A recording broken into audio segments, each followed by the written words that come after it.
Labvakar! Šodien ir 28. februāris, 2025. gads. Vakardien šeit, manā prakses telpā, notika otrā lekciju ciklā telpa starp sievu un vīru.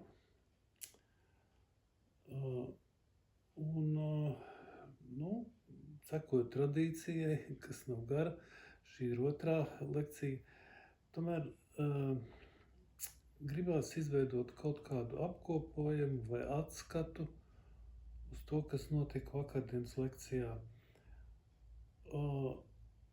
Lai varbūt tiem, kas piedalījās, būtu tāds kopsavilkums, ko var salikt kopā ar savām atmiņām, saviem piedzīvojumiem, kas tā kā nostiprina to materiālu. Šoreiz varbūt būs grūtāk tiem, kas nepiedalījās lekcijā, jo atšķirībā no pagājušā atskatu, tad par pirmo lekciju, neizdosies savākt konspektu, kur es varētu īsā veidā atstāstīt.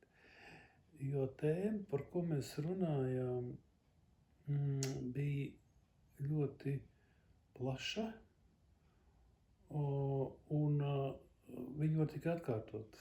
Tas nozīmē, ka mums vajag atkal 3 stundas. Ja, tad tēma ir par kosmiskajiem uzdevumiem sievietēm. Kas ir šis sievietes dzīves plāns un kā tas iet kopā ar vīriešu pasauli un ar ģimenes lietām. Viens no iemesliem, kāpēc jautājumi, par kuriem mēs runājam šajā lekciju ciklā, ir tik maz zināmi plašākai sabiedrībai, ir tas, ka šie jautājumi ir kosmiski. Respektīvi, ja mēs runājam par šiem kosmiskajiem uzdevumiem, tad sāk sāpēt galva. Galvai jābūt ļoti trenētai, lai spētu tik ļoti vispārīgi atrauties no ikdienas un tā kā redzēt plašāko plānu, jo tā ikdiena ir daudz mierinošāka, kaut arī konfliktējoša. Ar vārdu sakot, ja mēs runājam par 2 dziļākajām kosmiskajām sievietes programmām, par dzemdu un dievieti, tad mēs pieskaramies sakrālajam. Un spēja veidot sakrāls priekšstatus, manuprāt, ir viena no 2 cilvēku atšķirībām no cilvēku atšķirībām no dzīvniekiem. Ja tad sakralitāte, reliģija ir mūsu psihes īpatnība un faktiski dzīves sastāvdaļa. Cilvēks ir reliģiska būtne.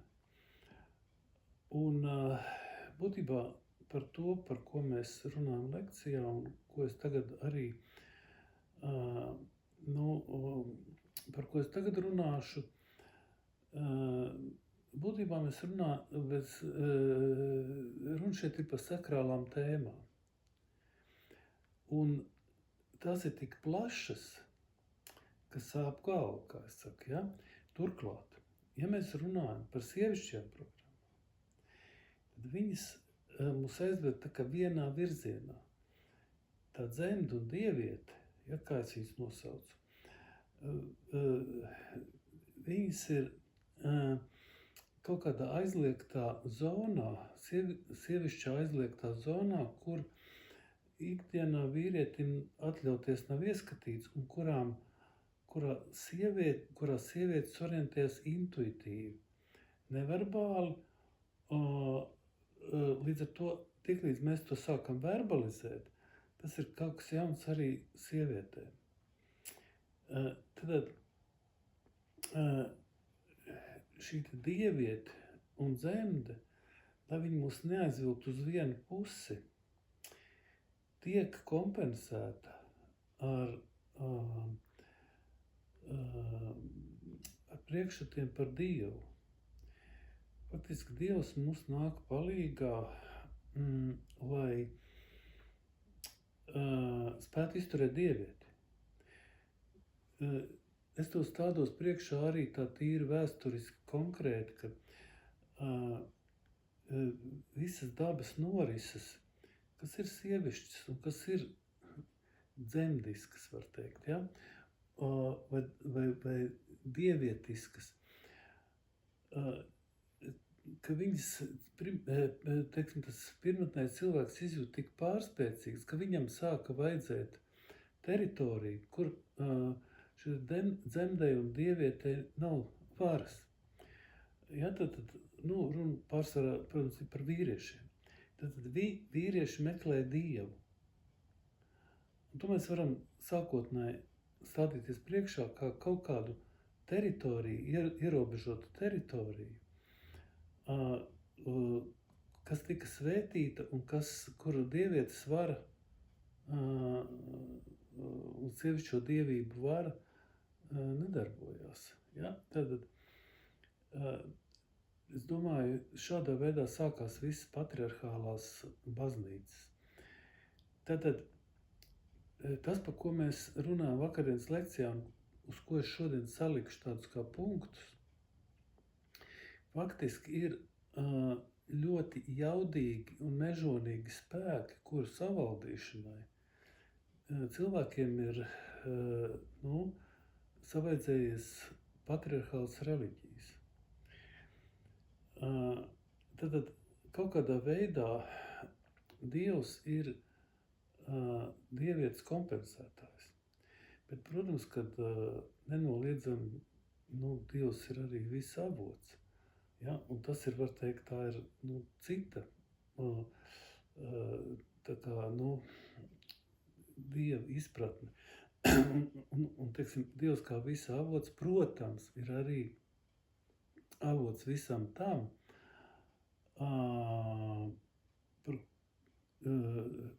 no šī Dieva ir radies viss tas, par ko mēs arī šajā lekcijā šodien šeit runājam. Tātad,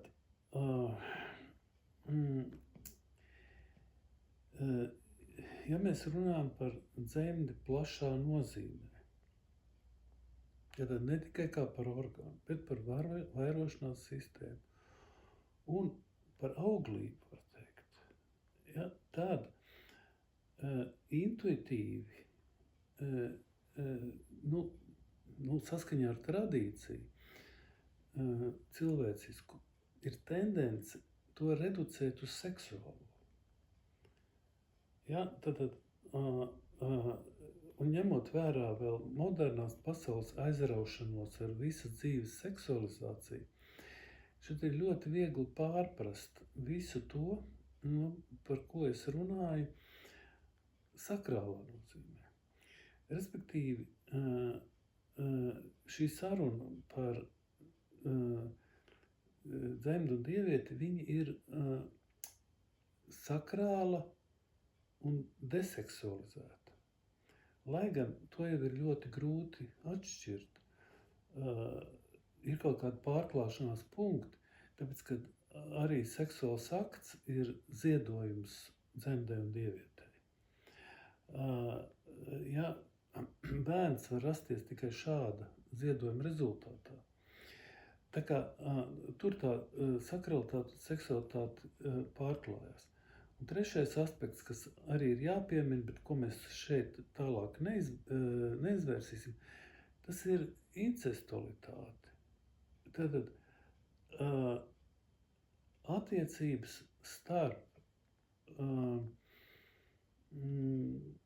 tuviem radiniekiem, kuriem ir gan seksuāla kontaktu pazīmes, gan arī sakrāls pazīmes.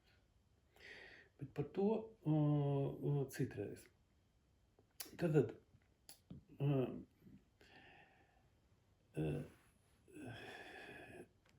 kas ir, teiksim, tie punkti uz I, kas ir jāsaliek par vakardienas lekciju? Vispirms ir jāatgādina tas, ko es pašās beigās teicu par sakrālo teritoriju.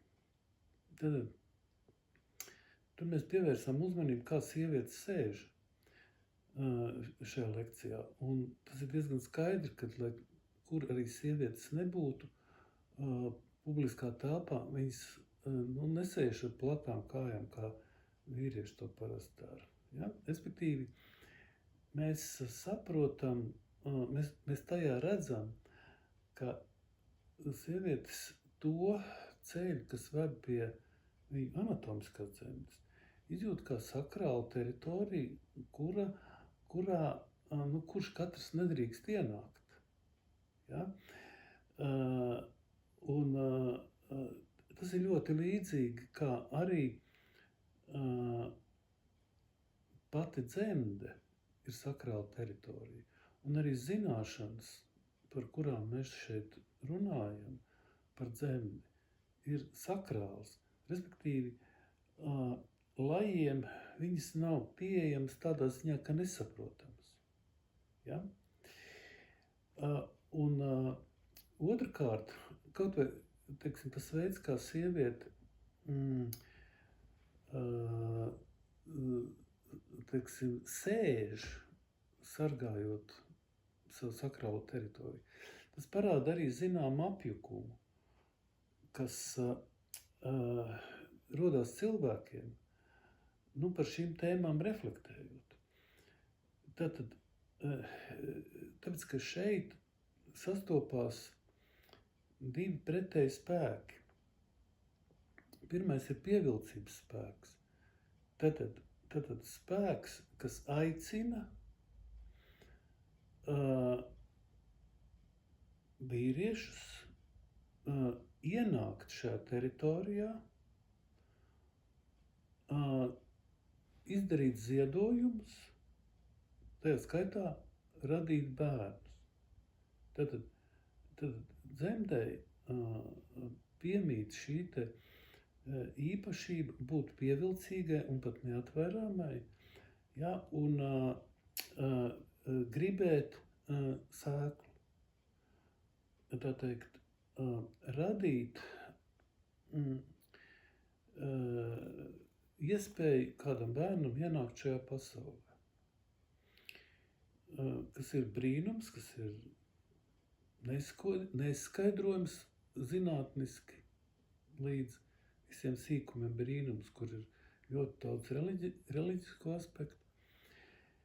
Bet šajā sievietes teritorijā, kaut vai, teiksim, sakļautajos ceļgalos, jeb vien pār otru pārliktajās kājās, slēpjās arī atraidījuma potenciāls. Tātad nenāca. Ja, vai tu šeit nec gaidīts, tev šīs zināšanas ir slēgtas. Ja? Tātad pastāv iespēja, ka dzemde uz mēģinājumiem iekļūt šajā sakrālajā teritorijā reaģē ar savām šausmīgajām izpausmēm. Un tās šausmīgās izpausmes, viņas ir radniecīgas nogalināšanai, nāvei, burtiskā un pārnestā nozīmē. Tā kā pievilcība ir rada dzīvībai, tā šis te šausmīgums kur mēs varam saprast kā fantāziju, tuvojoties vai ieejot šajā sakrālajā teritorijā, kas attur būt ļoti drosmīgiem daudzus vīriešus, lai tuvotos sievietei. Ja, jo tas ir tā kā viņu var gan aplaimot, gan nogalināt. Ja? Tad jau tik vienkāršā piemērā, novērojumā, kā sievietes sēž, mēs ieraugam šos dzemdes paradumus. Pievilināt un nogalināt. Ja? Šādi dzemdes raksturojumi ir, protams, kad ir raksturīgi arī sievietēm. Jo sievietes būtība, viņa ir veidojusies apkārt dzemdei, tad pēc dzemdes līdzības. Un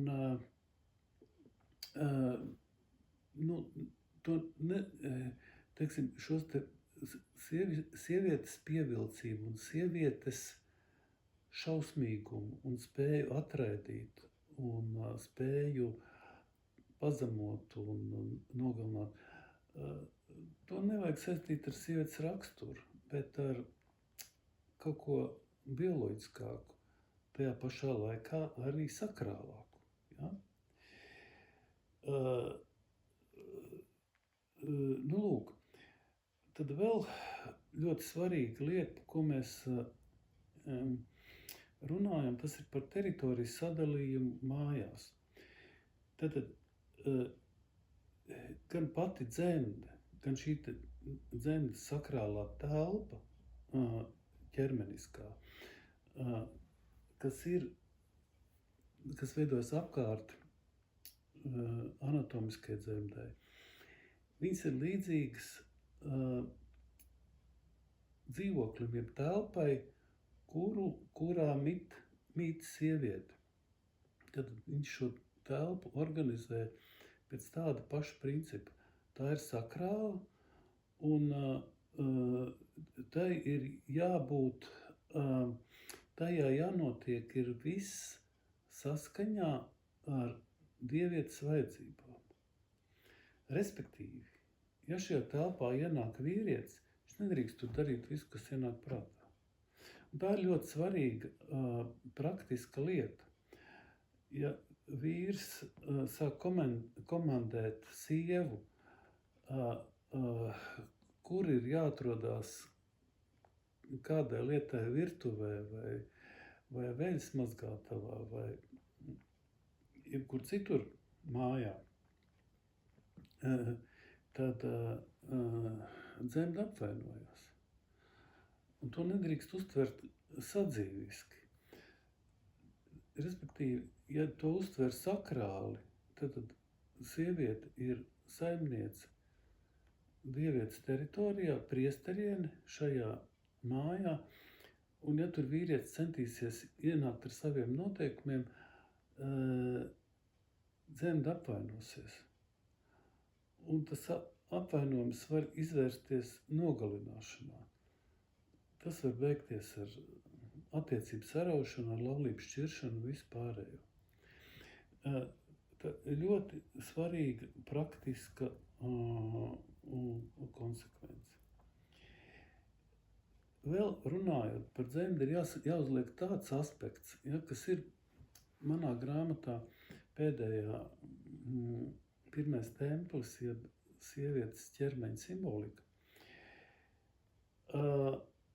Tātad katrs konkrētās sievietes dzemde un caur to pasaulē ienākušie bērni nes sevī arī tās īpašības, kas ir bijušas šīs sievietes mātei un viņas dzemdei.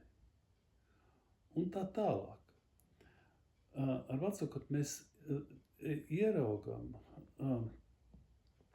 šādā veidā garu sieviešu kārtas rindu no šodienas konkrētās sievietes līdz pat pirmajai sievietei uz pasaules.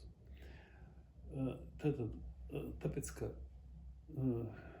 visi cilvēki ir dzimuši tikai sievietēm. Tas nozīmē, ka sieviete ir dzimusi savai mātei, māte ir dzimusi viņas mātei, un tā tālāk tā joprojām. Bet tam ir svarīga nozīme, tāpēc, ka tātad šī šodienas sieviete, kur mēs satiekam, viņas arhetipiskā būtība un viņas šī te simboliskā dzemde, viņa nes visas tās īpašības, kas ir nodotas pa šo te sieviešu kārtas līniju.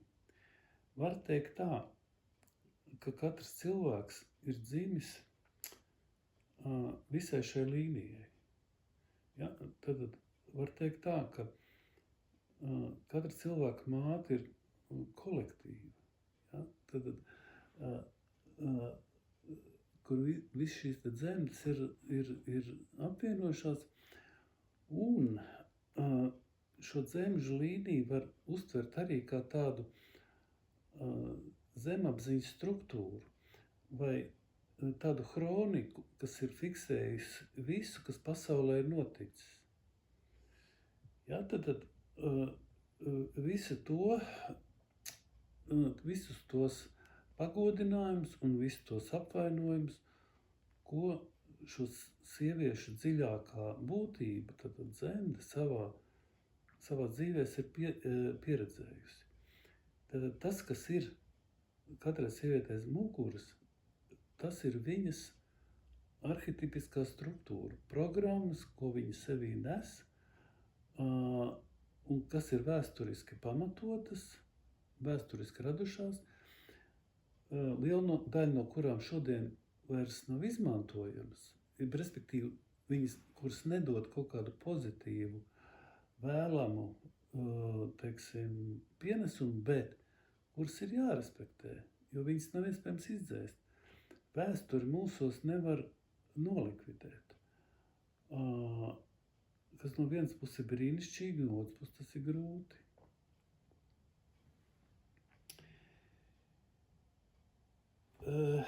Tad vēl, kas mums ir jāuzliek par akcentu. Tātad vīrieši, kas ir piedzimuši šajā sieviešu kārtas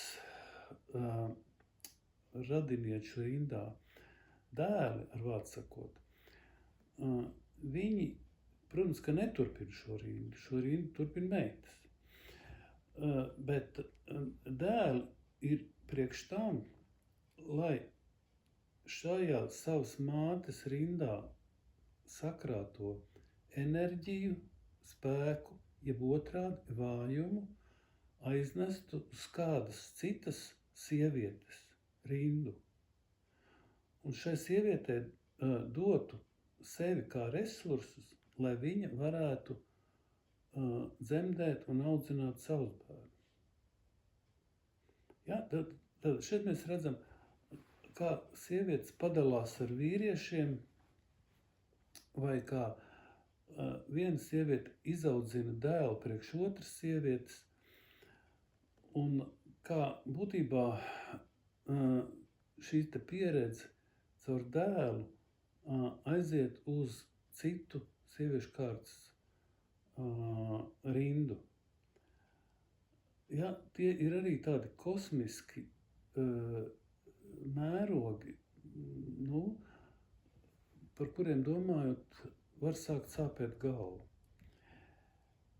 Tas, ko tas dēls, citas mātes dēls, kas ir viņam, kas ir jādod, ko viņš dod, kas viņam ir jādod savai sievai, tas ir drošība.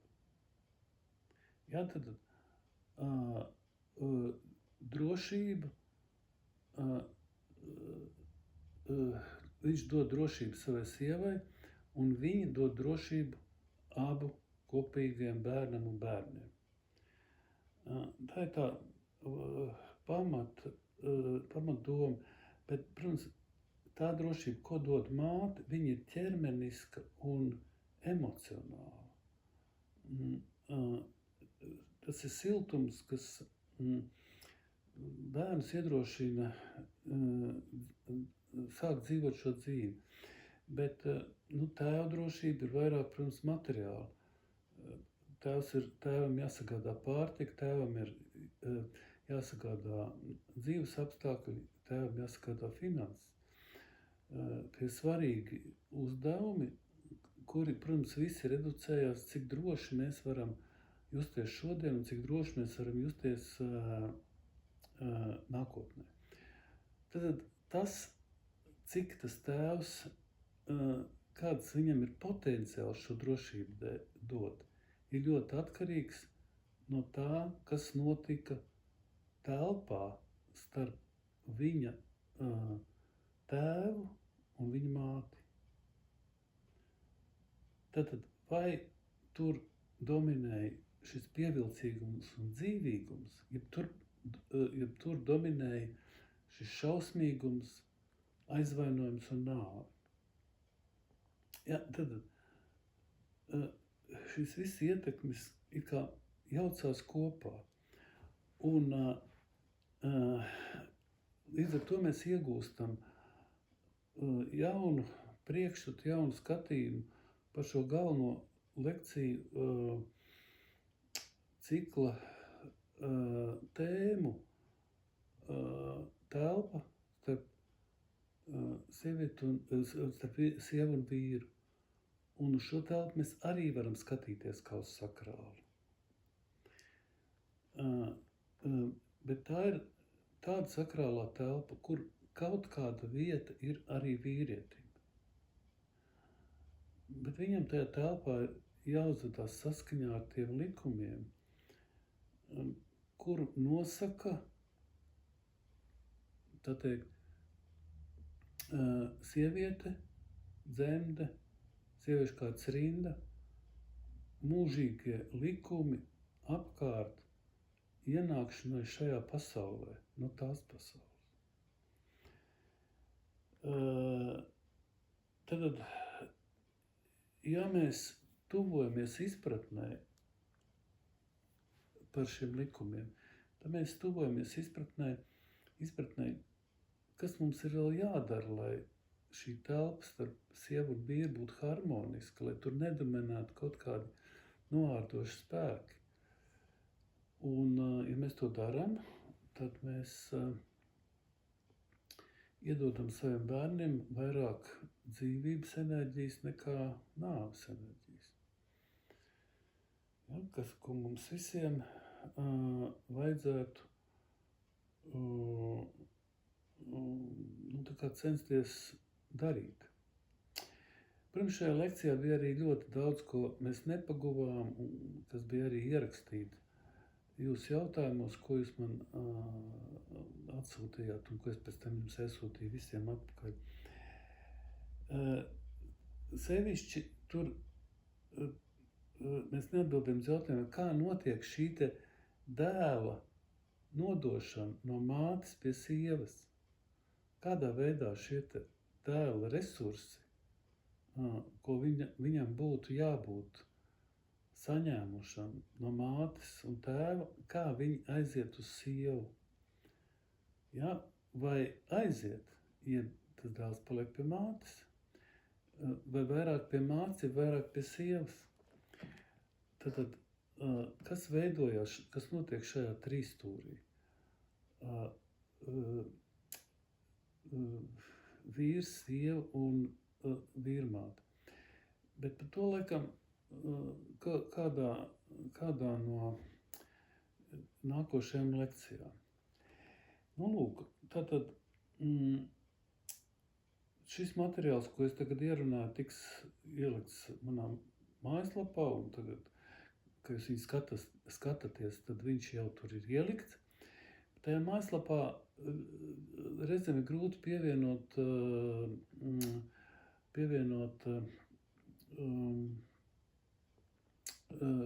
tos komentārus. Līdz ar to mums caur turieni mēdz būt kaut kādas grūtības apmainīties ar refleksijām par to, par ko būtu tā kā jāparunā.